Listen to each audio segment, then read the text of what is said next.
Nshuti muvandimwe ndagusuhuje cyane, Uwiteka Imana iduhane umugisha. Uyu munsi tugiye gukomeza kwigana ibyigisho twatangiye, ni urukurikirane rw'ibyigisho bitandukanye uko Imana izajya iduha amahirwe, tuzajya tugenda tubyigana kandi twunguke byinshi dusangire ijambo ry'Imana. Ubushize twize icyigisho cya mbere A cyavuga ngo kugaruka kwa Yesu. Uyu munsi tugiye kwiga icyigisho cya mbere B kivuga ngo kugaruka kwa Yesu n'irangira ry'umurimo. Ingingo z'ingenzi turi buze kurebera muri kino cyigisho ni izi ngizi zikurikira.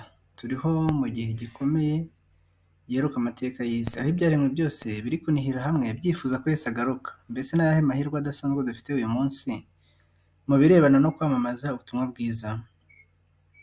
Mbese ni gute twakoresha ayo mahirwe kugira ngo dutebutse kugaruka kwa Yesu? Mbese inshingano dusabwa gukora muri kino gihe tugifite agahenge ni iyihe?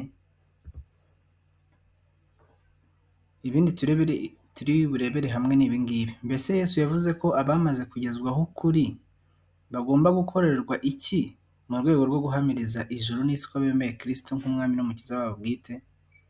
Ni iyihe nshingano dufite ku mikoreshereze y'ubutunzi bwacu muri iki gihe giheruka? Mbese umusaruro uzakomoka mu kugeza ubutumwa ku batuye isi yose uko yakabaye uzaba uwuhe? Kandi hazakurikiraho iki? Reka turebe icyo Uwiteka Imana yabivuzeho ibinyujije muri Bibiliya ndetse no mu nyandiko za Ellen G. White. Mbere y'uko dukomeza rero mureke twicishe bugufi dusenge.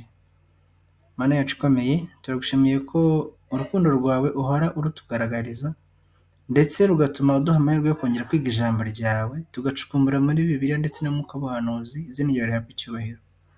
Uyu munsi tugiye kwiga icyigisho kijyanye n'uburyo umurimo wawe ugomba gukomeza gukorwa nubwo turi mu bihe bigoye, nubwo turi mu bihe by'imperuka, ariko kandi tugiye gusobanukirwa neza inshingano dufite mu by'ukuri muri kino gihe. Uduhe gusobanukirwa neza yuko tugifite umurimo ukomeye, mu gihe bamwe bigisha inyigisho z'ibinyoma berekana ko umurimo warangiye, ariko uyu munsi ijambo ryawe riduhishurire ko tugifite umurimo ahubwo mugari, ariko kandi uduhishurire uburyo tugomba kuwukora. Tubigusabye tubyizeye mu izina rya Yesu, amen.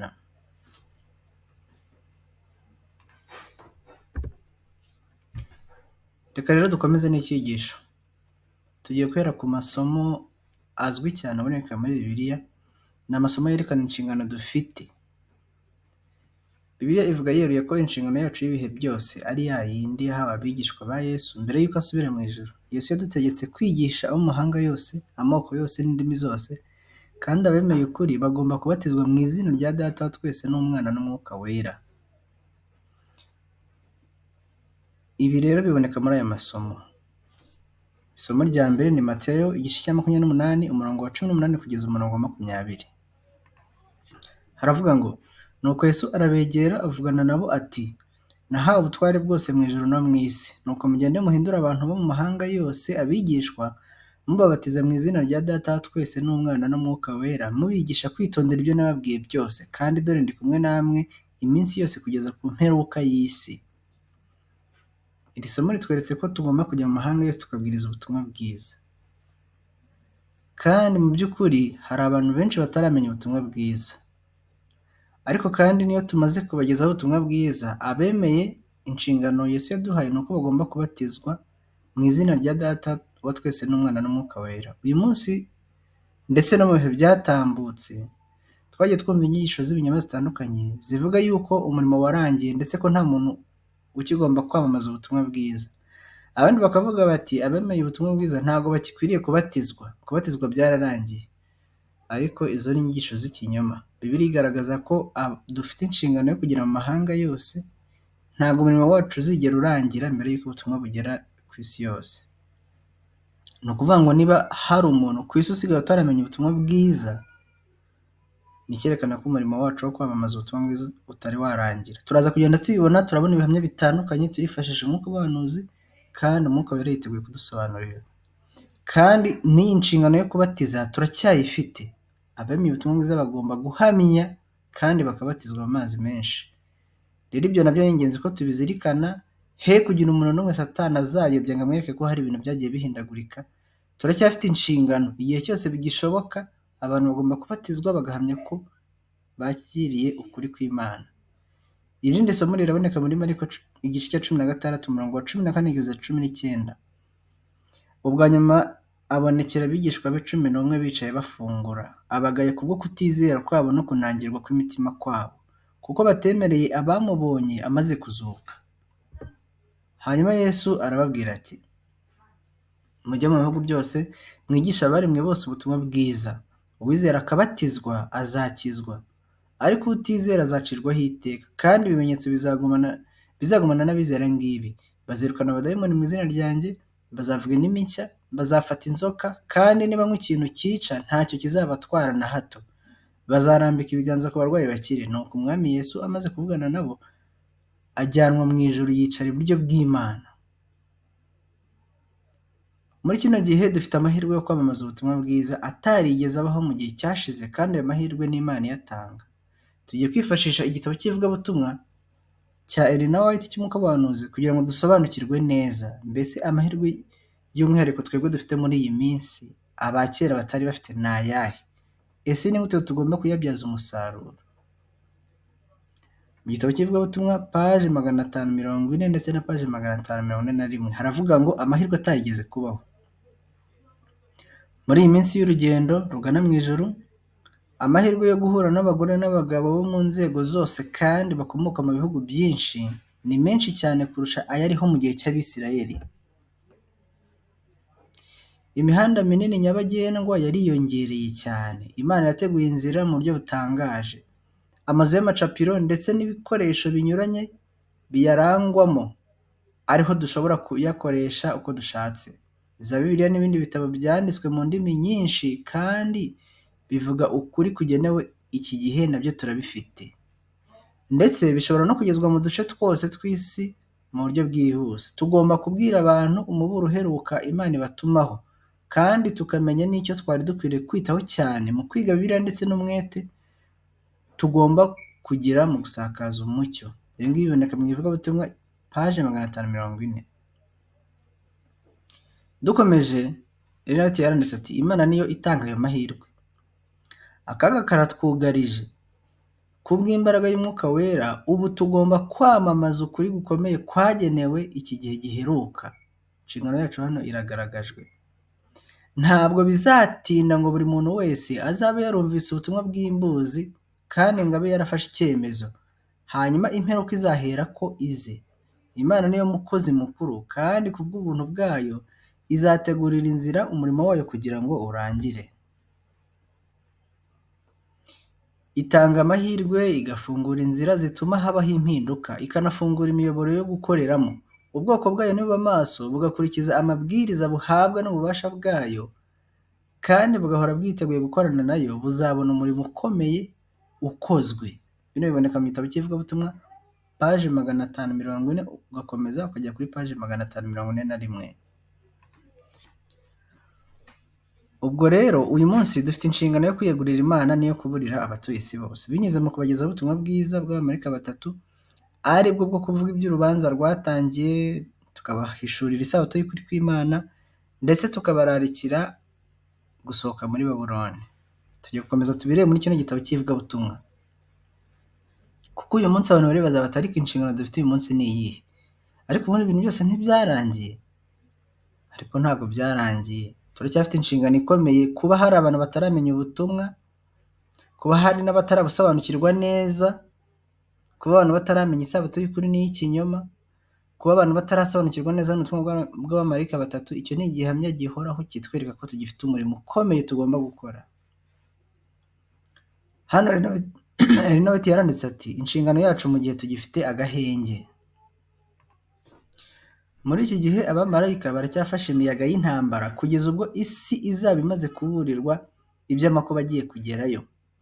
Ariko umuraba uri kwisuganya, witeguye gusandara ku isi, kandi igihe Imana abamarayika kurekura iyo miyaga, igihe Imana izabwira abamarayika kurekura iyo miyaga, ku isi hazaba intambara n'ubushyamirane mu buryo nta karamu yashobora kubirondora ngo ibyandike. Dukomeje, nk'uko abahanuzi baravuga ngo Imana mu buntu bwayo yaduhaye igihe cy'agahenge. Uyu munsi turi mu gihe cy'agahenge. Ubushobozi bwose Imana yaduhaye bugomba gukoreshwa mu murimo twashinzwe n'Uwiteka ngo tuwukorere abari kurimbuka bazize ubujiji. Ubwoko bw'Imana bukwiriye gusaba no kwinginga Uwiteka bushyizeho umwete kugira ngo abufashe muri iki gihe, kandi bakwiriye gushyira imbaraga zabo zose mu murimo wo kwamamaza ukuri muri iki gihe cy'agahenge bahawe. Buri munsi twagiye duhura n'abagabo n'abagore barebwa n'urubanza, kandi ku bantu bamwe umunsi wose ushobora kuba umurongo. Ibi ngibi biboneka mu ivugabutumwa paje 541. Dukomeje, Ellen White yaranditse ati umurimo ugomba gukorwa muri iki gihe. Reka dutege amatwi kugira ngo Umwuka Wera duhishurire umurimo tugomba gukora muri iki gihe. Ubutumwa bwa marayika wa gatatu burabwirizwa mu ijwi rirenga. Bityo rero ntabwo mugomba kumva ko mufite umudendezo wo gukerensa inshingano mufite muri iki gihe, ngo mukomeze gutekereza ko mu gihe runaka kiri imbere muzahabwa imigisha myinshi kandi mukazagira ububyutse butangaje mu gihe nta mwete na muke mugize mu ruhande rwanyu. Muri iki gihe imiyoboro yanyu ikwiriye kubonezwa kugira ngo ibe yiteguye kwakira ikime kiva mu ijuru n'umurindi w'imvura y'itumba, kuko imvura y'itumba izagwa ndetse umugisha w'Imana uzuzura mu bugingo bw'umuntu wese wejejweho guhumana kose. Muri iki gihe dufite inshingano yo kwegurira Kristo ubugingo bwacu kugira ngo tube twiteguye igihe cy'ihembura rizaturuka ku Mwami Imana, twiteguye kubatizwa n'Umwuka Wera. Aho kugira ngo tubeho dutegereje igihe kidasanzwe cyo gukanguka, tugomba gukoresha neza amahirwe dufite ubu, dukora ibigomba gukorwa byose kugira ngo abantu bakizwe. Aho kugira ngo tumarire imbaraga z'intekerezo zacu mu kuvuga no gutekereza dukekeranya ku byerekeye ibihe Uwiteka yashyize mu butware bwe bwite, akaba atabihishuriye abantu, tugomba kwiyegurira kugengwa n'Umwuka Wera, tugakora inshingano zacu muri iki gihe. Bityo abantu bari kurimbuka kubwo kutamenya ukuri, tukabagaburira umutsima w'ubugingo utavanzwemo ibitekerezo bya kimuntu. Aya magambo aboneka mu gitabo cy'ivugabutumwa paje 540. Hano baduhaye umuburo ukomeye cyane. Aho kugira ngo imbaraga zacu zose tuzimarire mu guhora dukekeranya dutekereza ibintu Imana itaduhishuriye, duhora dupimiranya twibaza buri kantu kose kabaye ngo turebe niba ubuhanuzi bwasohoye, ndetse rimwe na rimwe tugashaka gukekeranya ibyo ubwacu tudasobanukiwe, ugasanga ibyo nibyo duhozaho intekerezo gusa. Ubwo ni ubuyobe. Icyo ni igishuko cya Satani. Satani akatwereka ko imbaraga zacu tugomba kuzimarira mu bitangazamakuru, tugomba kuzimarira mu binyamakuru gusa, aho kugira ngo abantu bagende bajye gukora umurimo Imana yabahaye. Satani yarabicuritse, yaberetse ko umurimo wabo ari ukwirirwa basoma ibinyamakuru no gukurikirana akantu ku kandi bamenya aho amakuru ageze, maze bagatwarwa n'ibyo gusa ntibajye gukora umurimo no kumenyesha abandi ubutumwa bwiza. Maze abantu nta kindi kibaho, ni ukwicara gusa bahora bafite ubwoba, bikazarangira Yesu abatumye agasanga batiteguye. Nyamara hano baratweretse ngo ibyo bintu kuko Imana itabiduhishuriye bikaba biri mu butware bwayo bwite, twebwe tugomba guharanira gusohoza inshingano yacu, kandi bayivuze ni ukwiyegurira Imana byuzuye, tugakora inshingano dusabwa gukora, abantu bakamenya ubutumwa bwiza, ubundi Imana ikazasanga twiteguye, n'abo bantu ubwabo bakazasangwa biteguye. Rero buri wese agomba kugenzura akamenya ngo ni ibiki byantwaye umutima, ni ibiki ntangaho umwanya wanjye munini. Ese ndi gukora umurimo Imana yampamagariye cyangwa ndi gukora uwo Satani yanyoberejemo? Buri wese yongere yigenzure kugira ngo amenye neza icyo Mwuka Wera ashaka kumubwira. Tugiye gukomereza ku yandi magambo avuga ngo inama ikenewe cyane muri iki gihe cy'imperuka ku birebana n'ubutunzi. Ese ni iyihe?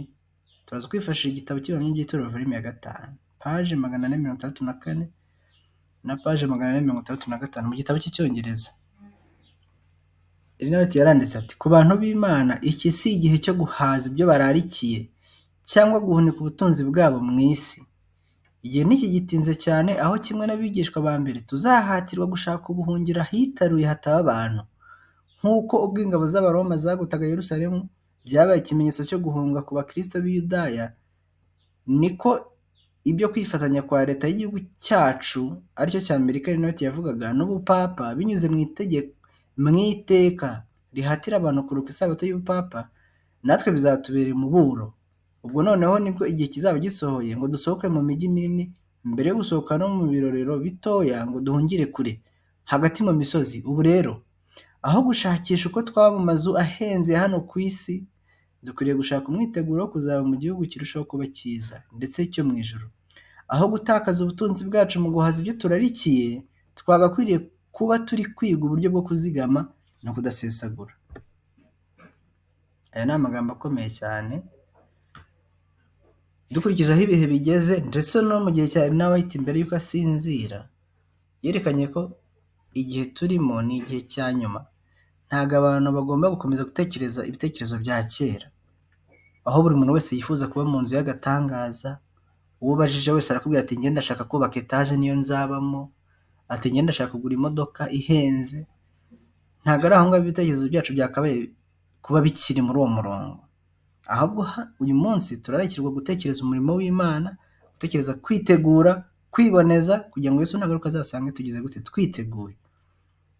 Rero nshuti muvandimwe, ugenzure urebe ese ibyo urarikiye ni ibiki? Ese imbaraga zawe uyu munsi uri kuzishyira he? Ese uracyari kugendera mu gihe cya kera cyangwa witeguye kugendera mu muburo Imana iri kuduha muri iki gihe cy'imperuka? Reka dukomeze twumve uko Ellen White yabyanditse muri kino gitabo. Buri mpano yose twagurijwe n'Imana ikwiriye gukoreshwa mu kuyihesha icyubahiro binyuze mu kuburira abatuye isi. Imana ifitiye abakorana nayo umurimo wo gukora mu mijyi. Misiyoni yacu cyangwa se misiyoni zacu zigomba kubungabungwa kandi misiyoni nshya zigomba guhangwa. Uyu munsi abantu baravuga bati ibyo gushinga misiyoni, gufungura itorero ahantu hashya ntabwo bikiriho. Ariko hano ijambo ry'Imana riratwereka yuko turacyafite umurimo ukomeye kandi ubutumwa bwiza bugomba kugezwa mu turere dushya, misiyoni zigahangwa. Gutuma uyu murimo ujya mbere kandi ukagera ku ntsinzi ntabwo bizasaba ibintu bikeya biciriritse. Amazu yo gusengerwamo arakenewe, aho abantu bashobora kurarikirwa kujya maze bakumva ukuri kw'iki gihe. Bitewe n'iyi mpamvu yihariye, Imana yabikije ubutunzi ibisonga byayo. Mureke umutungo wanyu we kuzirikwa ku nyungu z'iby'isi, kuko byabera inzitizi uyu murimo. Mwerekeze ubutunzi bwanyu aho bushobora gukoreshwa mu guteza imbere umurimo w'Imana. Nimwohereze ubutunzi bwanyu mu ijuru bubabanzirizeyo. Ubwo rero muri byose tumaze gusoma ndetse n'ibindi bikurikira, dukwiriye gutebutsa kugaruka kwa Yesu, tugakorana ishyaka nk'iry'intumwa zari zifite kandi tukagirira impuhwe ubugingo bw'abantu buri kurimbuka. Turasabwa kunga ubumwe bwuzuye mu murimo, kandi ntabwo twatura umutwaro wacu mbere y'uko isi yose ibanza guheturwa no kumurikirwa n'umucyo mvajuru. Tugiye kubibona mu magambo akurikiraho mu gitabo cy'ivugabutumwa.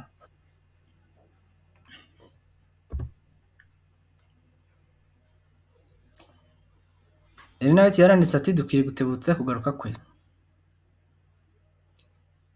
Twahawe ubushobozi bwo gutebutsa kugaruka k'umwami tubwiriza ubutumwa mu isi. Umukristo wese afite amahirwe atari ayo gutegereza gusa, ahubwo yo gutebutsa kugaruka k'umwami wacu Yesu Kristo. Iyo aba abantu bose bavuga ko bitirwa izina rye beraga imbuto zimuhesha icyubahiro, mbega ukuntu isi yose yabibwamo imbuto z'ubutumwa bwiza bwangu.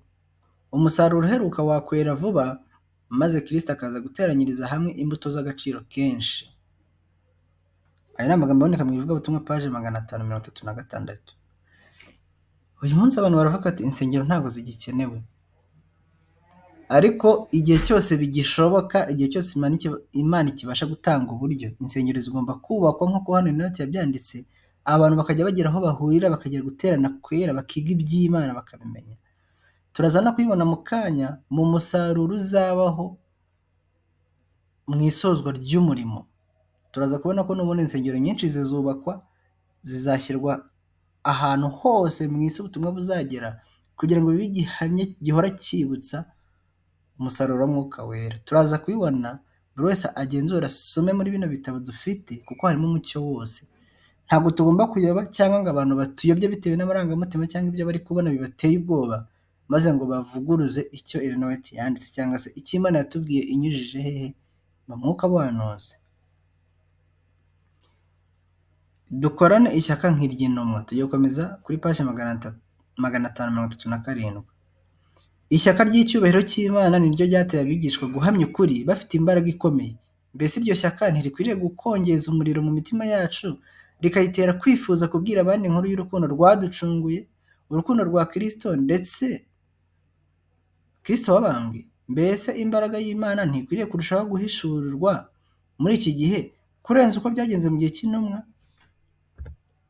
Mu by'ukuri muri kino gihe nibwo imbaraga ya Kristo yagakwiye kwerekanwa cyane, igahishurwa kurenza uko byabaye mu gihe cy'intumwa. Dukomeje muri kino gitabo cy'ivugabutumwa, baranditse ngo bumvise bafite umutwaro w'agakiza k'abantu. Muzirikane ko abigishwa bari bamaze kunga ubumwe rwose. Ubwo batari bakirwanira umwanya wo hejuru, niho Umwuka Wera yasutswe. Ibyabatandukanyaga byose bari babyiyambuye babita kure. Ubuhamya bavuzweho nyuma yo guhabwa Umwuka Wera bwari bumwe. Nimuzirikane aya magambo ngo bose bari hamwe mu mwanya umwe bahuje umutima, nk'uko biboneka mu Byakozwe mu gice cya 2:1. Umwuka wa wundi wapfiriye abanyabyaha kugira ngo babashe kubaho, niwe wakoreshaga imbaga yose y'abizera. Abigishwa ba Yesu ntibisabiye umugisha ubwabo, ahubwo bashengurwaga n'umutwaro w'ubugingo bw'abantu. Ubutumwa bwiza bwagombaga kubwirizwa bukagera ku mpera z'isi, kandi basabaga guhabwa imbaraga Kristo yari yarasezeranye. Bamaze gusenga niho Umwuka Wera yasutswe, maze bituma abantu ibihumbi byinshi bihana umunsi umwe.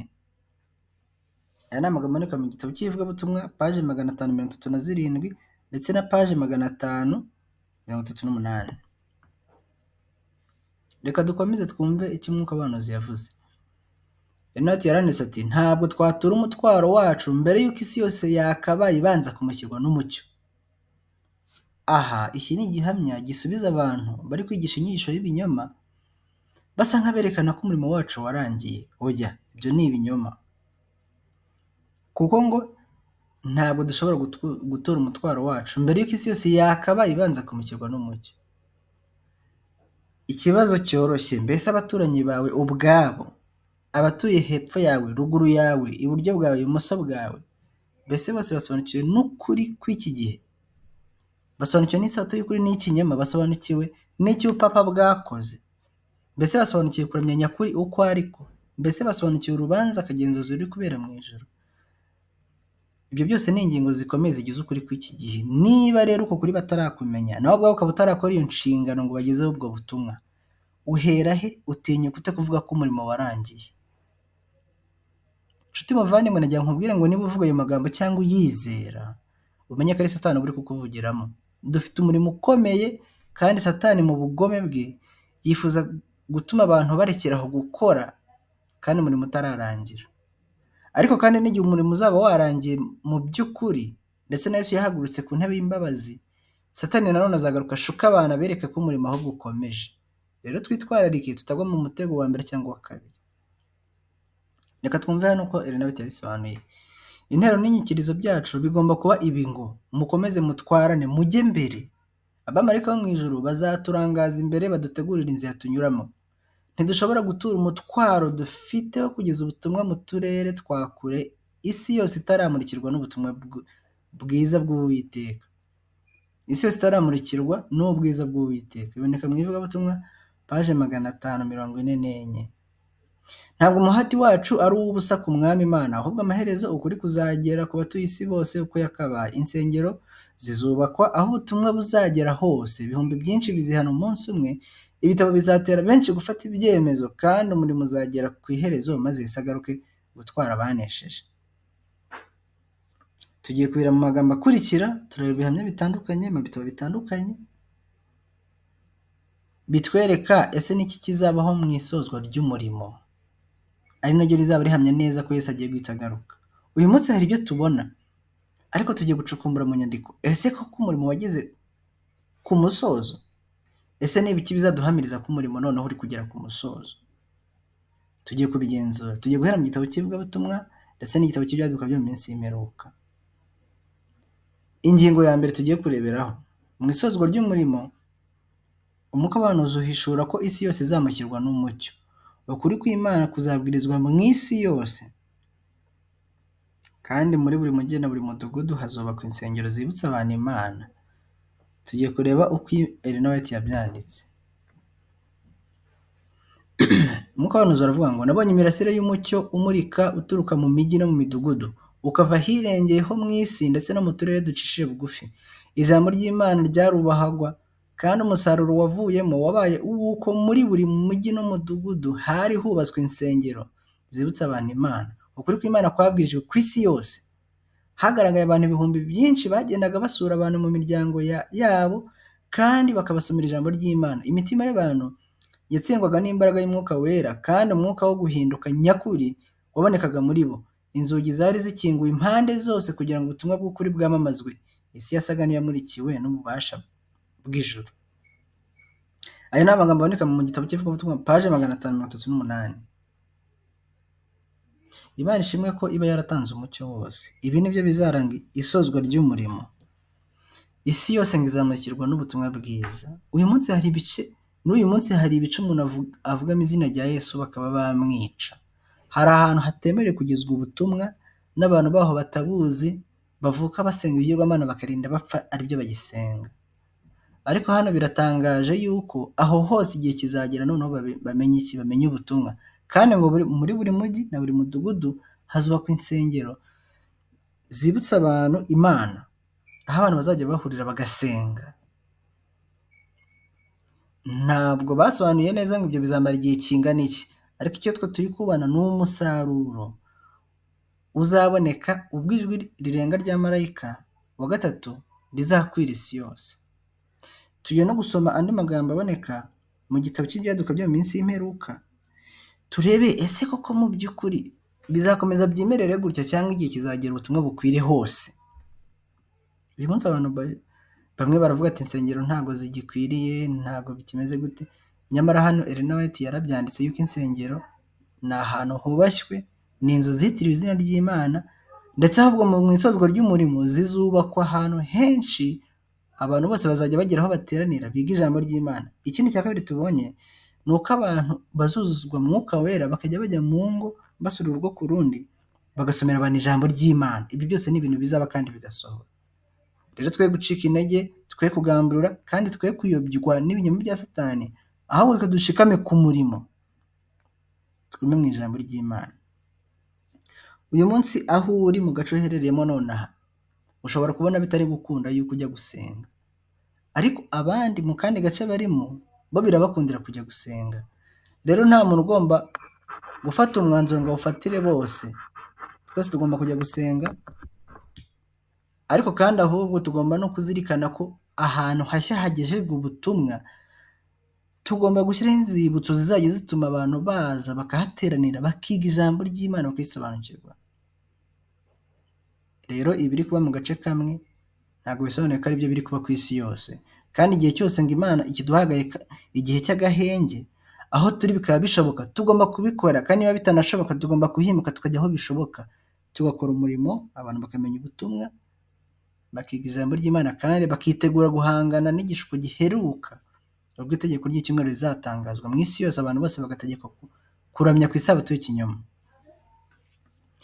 Reka dukomeze rero mu gitabo cy'ibyaduka byo mu minsi y'imperuka, ingingo ya 775. Enoch yaranditse ati muri Afurika ya gipagani, mu turere tw'abagatolika two mu Burayi no mu tw'Amerika y'Amajyepfo, mu Bushinwa, mu Buhindi no mu birwa byo mu nyanja, ndetse no mu mfuruka zose z'isi ziri mu mwijima, Imana irakizigamiyeyo imitima y'abantu batoranijwe bazongera kurabagirana hagati mu mwijima, maze isi yahakanye bayihishurire ku mugaragaro imbaraga ihindura yo kumvira amategeko y'Imana. Muri icyo gihe kandi bazagaragara mu mahanga yose, mu ndimi zose no mu moko yose, ndetse mu gihe cy'ubuhakanyi bukomeye ubwo Satani azakoresha imbaraga ye ndengakamere ngo atere aboroheje n'abakomeye, abakire n'abakene, ab'imbata n'abamudendezo kwakira ikimenyetso cyo kuruka isabato y'impimbano, bitaba ibyo bakishwa. Ababizera b'indakemwa n'indahemuka, abana b'Imana batagira inenge, bazarabagirana nk'amatabaza mu isi. Aya ni amagambo aboneka mu byaduka byo mu minsi y'imperuka, ingingo ya 775, ndetse n'ingingo yego niyo ngingo bikaba biboneka kuri paji 213 mu gitabo gifatika cya Hadi, ndetse bikaboneka mu gitabo paje 130 mu gitabo cya Soft. Ingingo ya kabiri dushobora kubona iravuga ngo ijwi rirenga rizatuma ubutumwa bwiza bukwira isi yose uko yakabaye. Nabyo tugiye kwira mu gitabo cy'ibyaduka byo mu minsi y'imperuka, duhereye ku ngingo ya 757 758, turasimbuka gato tujye ku ngingo ya 760, tugeze ku ngingo ya 762.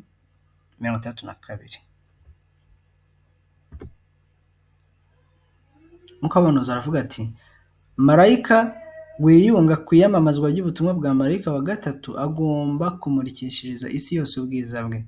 Umurimo uvugwa aha ngaha ni umurimo ugomba gukwira isi yose kandi ufite imbaraga idasanzwe. Abagaragu b'Imana bazaba bafite mu maso hamurikiwe n'umucyo kandi harabagiranishwa no kwiyegurira Imana kwera. Bazihutira kujya hirya no hino bamamaza ubutumwa bw'ijuru. Ibihumbi by'amajwi bizatanga umuburo ku isi yose. Ingingo ya 758. Ubutumwa bwa marayika ugomba gukurikira uwa gatatu kuri ubu bugomba kubwirizwa mu bice byose by'isi. Bugomba kuba ubutumwa bw'isarura kandi isi yose izamurikirwa n'ubwiza bw'Imana. Ingingo ya 760. Ukuri kugomba kubwirizwa muri buri mujyi wo muri Amerika. Ubutumwa bw'umuburo bugomba kubwirizwa muri buri gihugu cy'isi. Abantu baravuga bati hari ibihugu bitarageramo ubutumwa, hari ibihugu bidashoboka ko umuntu yanacengeramo ngo agezemo ubutumwa, ariko hano umwuka w'ubuhanuzi araduhamiriza ko ubutumwa buzagera muri buri gihugu, muri buri gihugu.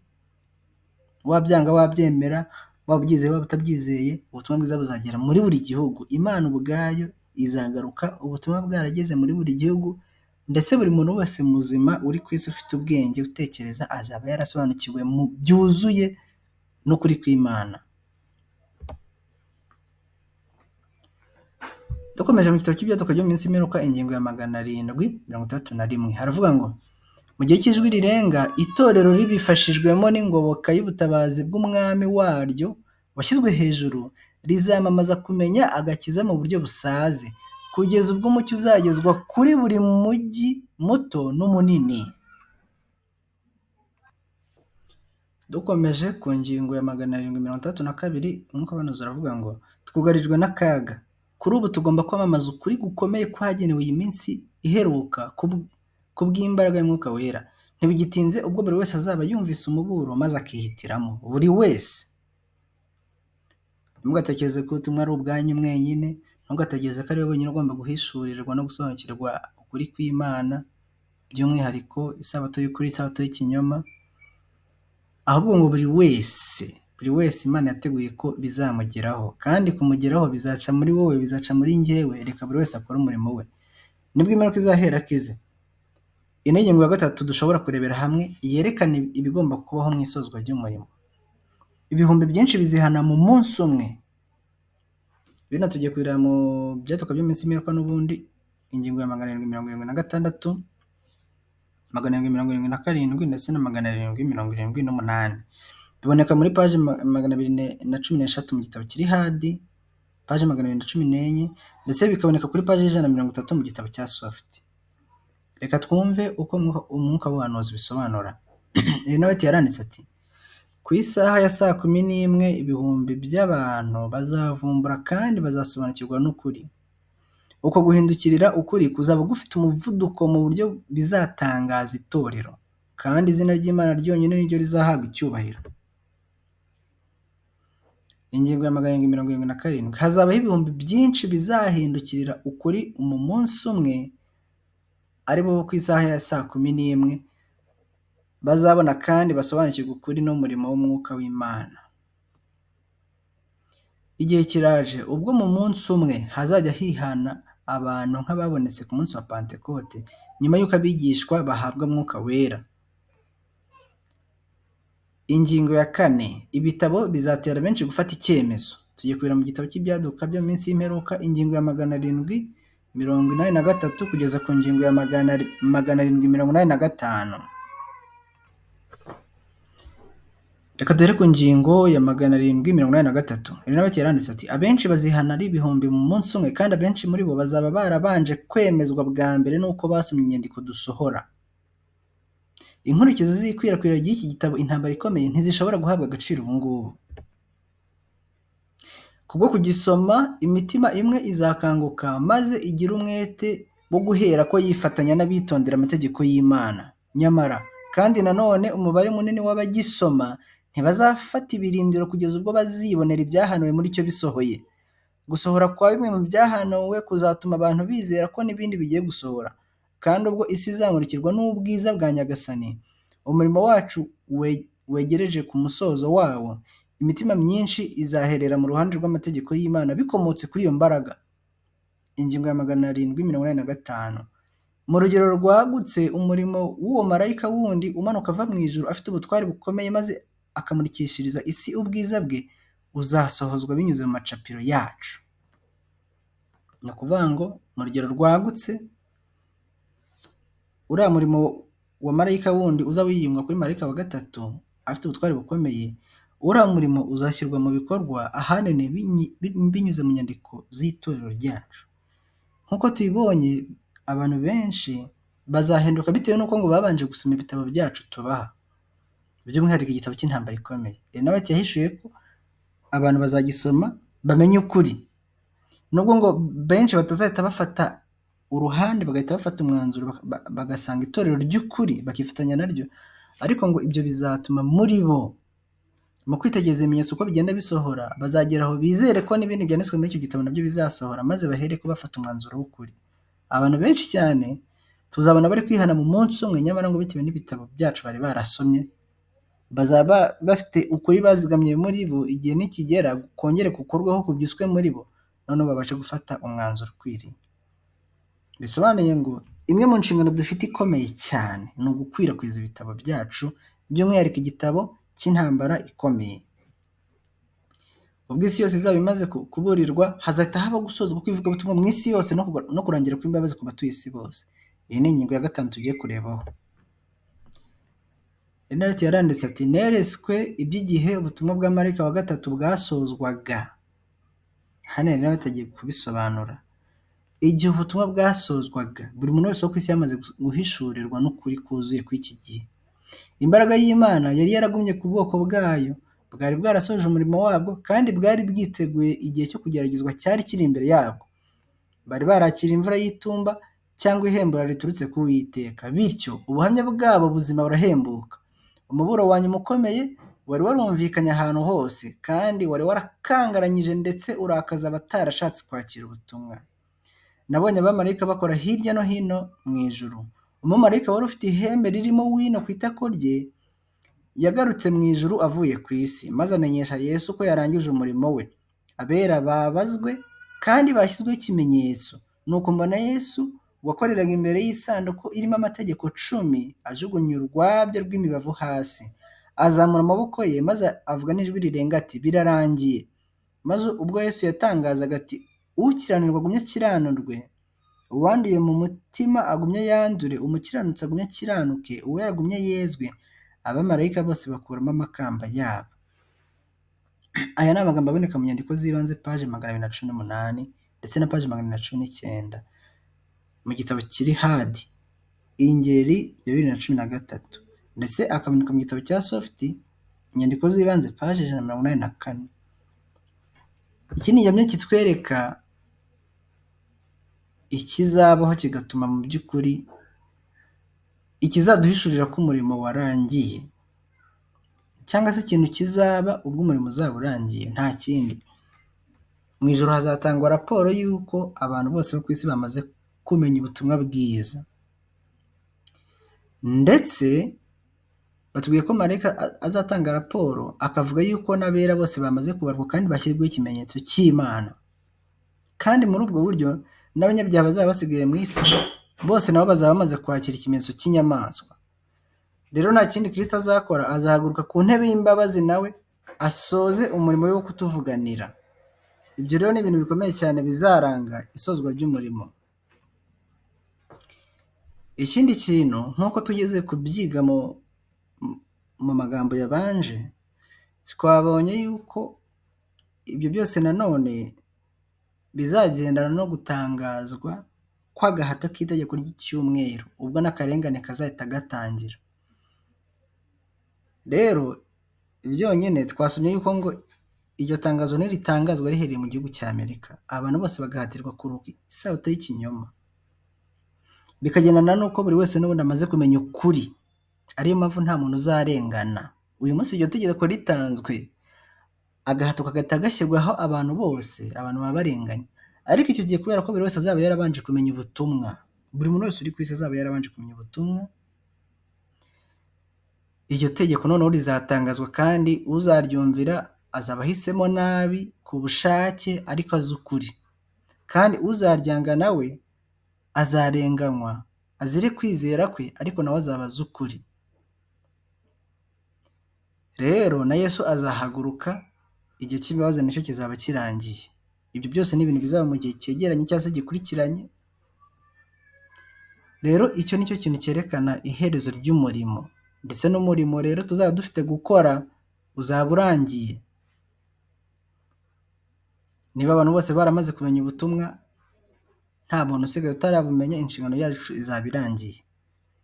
Rero nshuti muvandimwe, biragaragara yuko ijambo ry'Imana nta kintu na kimwe ritigeze rigaragaza. Igihe umurimo wacu uzarangirira kiragaragaye, kandi n'ibimenyetso bizagendana n'icyo gikorwa ubwacyo biragaragaye, ndetse na Yesu nta kindi kizaba gisigaye, hazaba hasigayemo guca agahe gatoya gusa, ubundi Yesu akagaruka. Hano mu gitabo cy'ivugabutumwa paje 536 baranditse ngo kugaruka k'umwami wacu ntikuzatinda, ngo kurenze igihe ubutumwa bwiza buzaba bumaze kubwirwa amahanga yose, indimi zose n'amoko yose. Mbese twebwe abavuga ko twiga ubuhanuzi dushobora kwibagirwa ko ku banyabyaha kwihangana kw'Imana ari umugabo n'umwe w'umugambi mugari kandi w'imbabazi Imana iri gushaka uko yakiza ubugingo bw'abantu?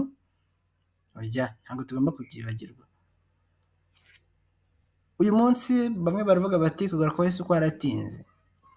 Nari nawe iti ubushize twarabwize mu cyigisho kibanza mu gice cya mbere tureba impamvu mu by'ukuri kugaruka kwa Yesu gusa nkaho kuri gutinda. Ariko hano baduhaye inkuru nziza.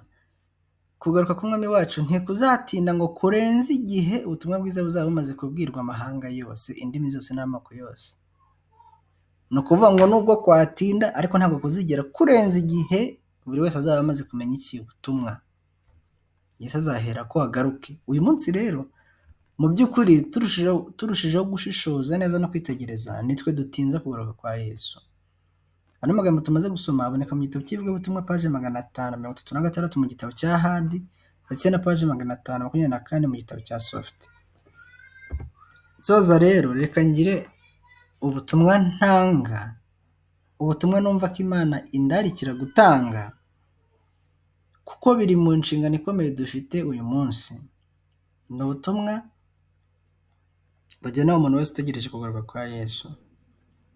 Ni inshingano yacu cyangwa se buri wese gutanga igitabo cy'intambara ikomeye no gusobanukirwa ibikirimo. Ni inshingano yacu kandi kugikwirakwiza cyane mu buryo bwose bushoboka, tukagigeza ku badivantiste umunsi wa karindwi ndetse n'abatari bo uko dushoboye kose, kuko nk'uko twabibonye mu bihamya bibanza, kizafasha abantu ibihumbi byinshi kumenya umucyo mvajuru ndetse no gusohoka mu madini atandukanye ya Babuloni, maze bityo bakazabasha kwifatanya n'itorero ry'ukuri ry'abasigaye. Ntabwo rero twatanga icyo tudafite, kandi ntitwabasobanurira abandi ibyo twebwe ubwacu tutasobanukiwe. Nejejwe no kongera kubagezaho iki gitabo cy'intambara ikomeye, kandi Uwiteka Imana yiteguye kuzasohoza rwose ubushake bwe binyuze mu kumurikishiriza isi icuza umwijima umucyo ukubiye muri kino gitabo cy'intambara ikomeye. Hano hasi nashyizeho linki, ndaza no kwitanga muri description ya video, kugira ngo umuntu wese wifuza kino gitabo ajye akanda kuri link abashe kukidownloadinga, agikure kuri murandasi, akimanure, akishyire mu bubiko bwe, ubwe abashe kugisoma, abashe no kuzagitanga. Ndetse ntabwo ari igitabo kiri soft gusa, n'ibitabo biri hard tugomba kubigura tukabikwirakwiza bikagera ahashoboka hose. Kandi turashima Imana ko yakoze umurimo ukomeye kugira ngo kino gitabo gishyirwe mu ndimi nyinshi zishoboka, maze rero abantu bose bazamenya ukuri, kandi ukuri kuzababatira nk'uko ijambo ry'Imana ribivuga. Mu gusoza rero kino cyigisho cyacu, mureke twongere twicishe bugufi, twubahe Imana kandi dusenge. Uwiteka Imana yacu, turagushimiye ko urukundo rwawe ruduhoraho nk'uko wabisezeranye, uhora utugenera ibidutunga buri munsi by'umubiri nk'uko utugenera ibyo kudutunga by'umwuka. Udufashe kugira ngo dusobanukirwe byuzuye n'icyo wifuje kutubwira muri iki cyigisho. Uduhe kubihindura imibereho yacu ya buri munsi, uturinde kuyobywa, ahubwo uduhe kugaruka ku ijambo ryawe, abe ryo dushikamaho kandi abe ryo dushyira mu bikorwa, maze tugire umwiteguro ukwiriye ndetse tukiteguza n'abandi bose. Tubisabye Imana Data mu izina rya Yesu tubyizeye, Amen.